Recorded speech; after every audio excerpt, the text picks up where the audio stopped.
बिस्मिल्लाहिर्रहमानिर्रहीम। मोहतरम नाज़रीन, सुबह के वक्त नाश्ता ना करने से बदन और जहन की कमज़ोरी होना शुरू हो जाती है। दही खाने से आपके मैदे में तेज़ाबियत नहीं होगी और वज़न में कमी आएगी। लोगों को ऐसे ही माफ़ कर दो जैसे तुम खुदा ताला से माफ़ी की उम्मीद रखते हो। बिल्कुल। अगर घर में से किसी की खांसी ना जाती हो तो इसको टिंडों का सालन खिलाएं। दही के साथ बादाम बादाम खाओ, ताकत आएगी।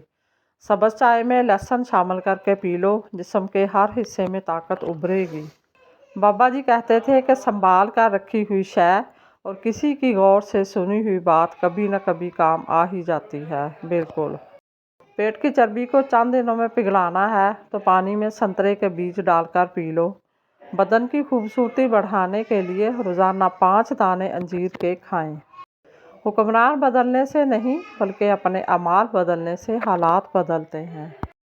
सजदे की तौफीक ना होना अल्लाह के नाराज़ होने की निशानी है। अस्तगफिरुल्लाह। अगर तुम अपनी ज़िंदगी के रास्ते पर कांटे छोड़ते जाओगे तो तुम्हारी आने वाली नस्लें इसी रास्ते पर लहूलुहान होती रहेंगी।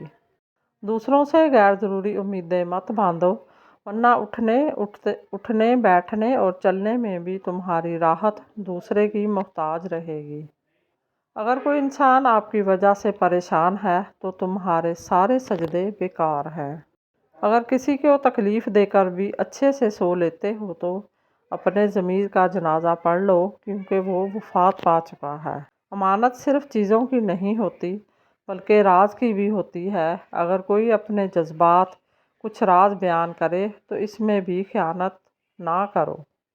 वो कह चुका है कि तुम चाह भी नहीं सकते जब तक अल्लाह ना चाहे। तो मान लो कि उसने ही चाहा है तो ऐसा हुआ है, तभी वह तुम्हें यहाँ तक ले आया है।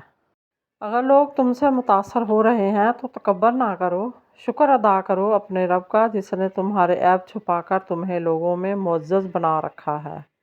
औरत अनार का जूस पीने का मामूल बना ले तो चंद दिनों में खूबसूरती बढ़ जाएगी। मज़ीद इसी तरह की अच्छी और मालूमाती वीडियो देखने के लिए मेरे चैनल को सब्सक्राइब करें, और अगर आपको वीडियो अच्छी लगे तो प्लीज़ लाइक ज़रूर कर दिया करें। अल्लाह आपका और मेरा हामी और नासर हो। जज़ाकल्लाह।